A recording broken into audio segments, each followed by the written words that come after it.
Bonjour, j'espère que tu vas bien. Alors, aujourd'hui, je voulais te donner juste quelques petits conseils pour te sentir mieux dans ta tête.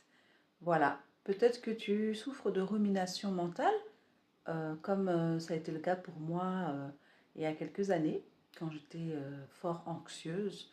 Donc souvent, les ruminations mentales sont causées par des peurs, par le stress, qui fait que le cerveau est tellement surchargé qu'en fait, il est toujours en train d'essayer de trouver des solutions.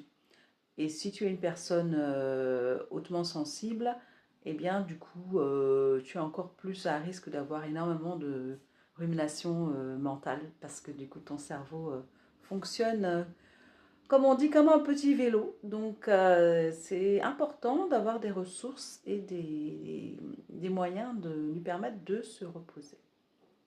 Donc, du coup, pour revenir au conseil, c'était pour alléger justement cette charge mentale. Ce que tu peux faire, c'est, si tu aimes, tu peux écrire. Ça va permettre de libérer des choses de ton esprit en les mettant, en les posant par écrit. Donc, tu peux écrire. Tu peux aussi revenir à ton corps. Ça, c'est vraiment quelque chose qui est magnifique parce que du coup, comme toute la tension et toute l'énergie est en haut, dans les pensées, et bien on attrape la grosse tête et on oublie toute cette partie-là, toute la partie en bas là.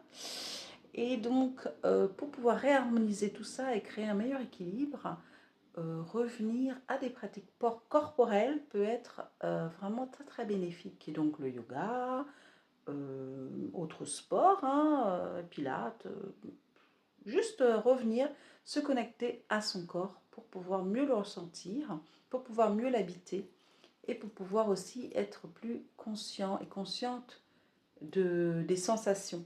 Pour justement aussi ne pas dépasser ses limites. Parce que lorsqu'on n'est pas bien connecté à son corps, et bien du coup, comme on ne le sent pas, c'est comme s'il y avait une sorte de fuite vers la tête. Et du coup, ben, on n'arrive pas à poser ses limites et on peut se blesser plus facilement. Donc ça, c'est important de revenir à son corps. Quoi d'autre On peut aussi se connecter à la nature. Ça, c'est une source vraiment intarissable de bien-être pour être aussi plus connecté, plus ancré et pouvoir